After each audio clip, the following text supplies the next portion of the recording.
Stop, do not spend your 1995 Washington quarter before checking this one tiny detail. Most people think this pocket change is only worth 25 cents, but if your coin has a specific hidden mint error, collectors will pay a serious premium for it.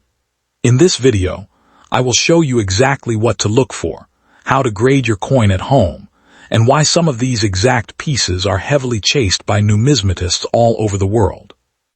We are going deep into the history, the minting process, the numbers, and the exact errors that turn ordinary pocket change into a valuable collector's item.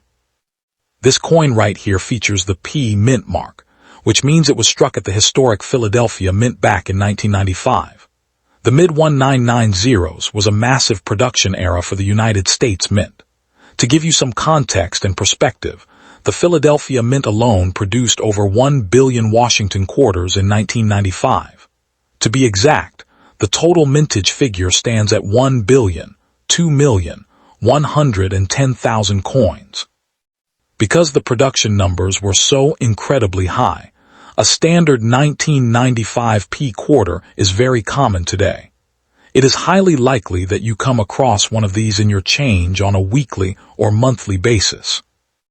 Now, let's talk about the actual facts, the grading system, and the physical condition of this coin. In the world of coin collecting, condition is absolutely everything. Coins are graded on a strict point scale from 1 to 70. If your coin is in very fine condition, which generally refers to grades like VF20 or VF30, it means it has some minor to moderate wear from being passed around in daily circulation. You will notice that the highest points of George Washington's portrait, especially around his hair lines near the ear and the cheekbone, have flattened slightly.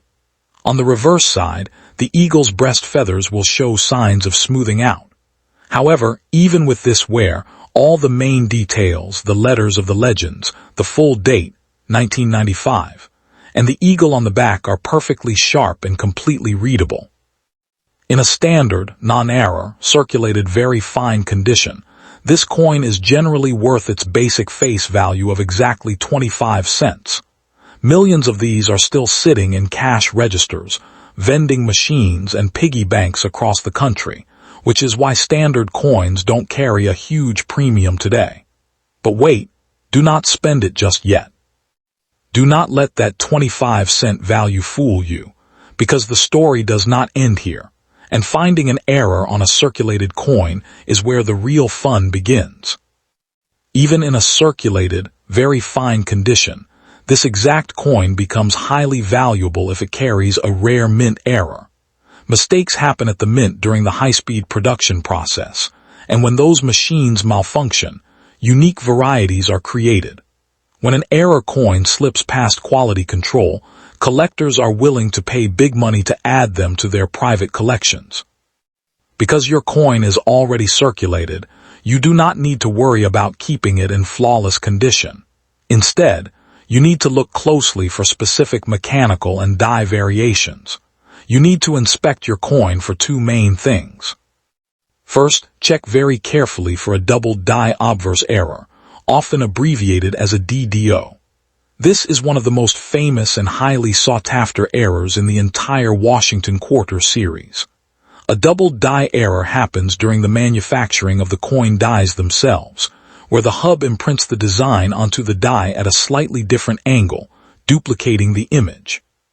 To find this on your 1995 quarter, you might want to use a strong magnifying glass, a jeweler's loupe, or simply zoom in as close as possible with your phone camera under good, direct lighting. Look closely at the date, 1995, on the bottom and the phrase "In God We Trust," right under Washington's chin.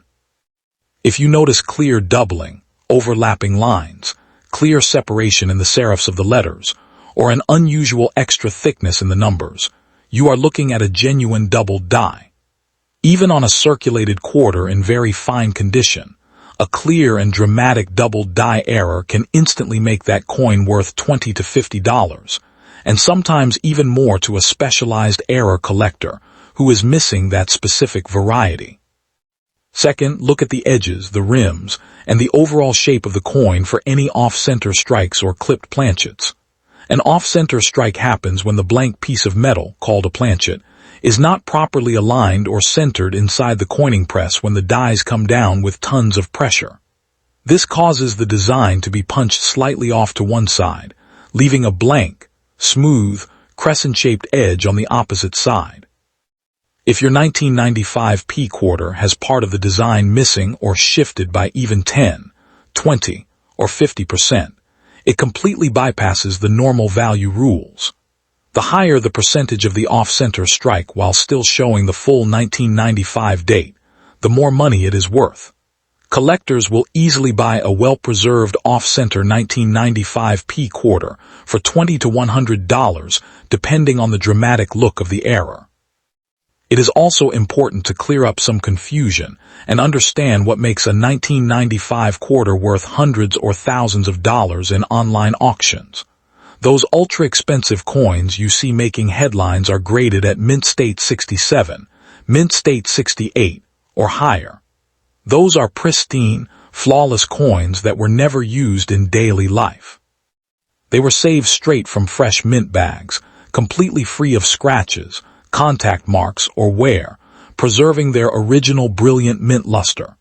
Since your coin is a circulated, very fine piece, it will not hit those high registry set prices based on condition alone. Your best ticket to a high premium and a great profit is checking for the doubling and striking errors we just discussed. So always slow down and check your pocket change before throwing it into a vending machine or a coin counter. Take a second to look closely at that P mint mark, inspect the lettering for any signs of doubling, and check the alignment of the rims. Does your 1995 quarter have any of these unique errors, or is it a clean, standard piece? Let me know the exact details and what you found on your coin in the comments below. If you found this detailed, factual breakdown helpful, please hit that like button, share this video with your fellow coin hunters, and subscribe to the channel for more real, honest, and accurate coin insights. Thank you so much for watching, keep hunting, and see you next time.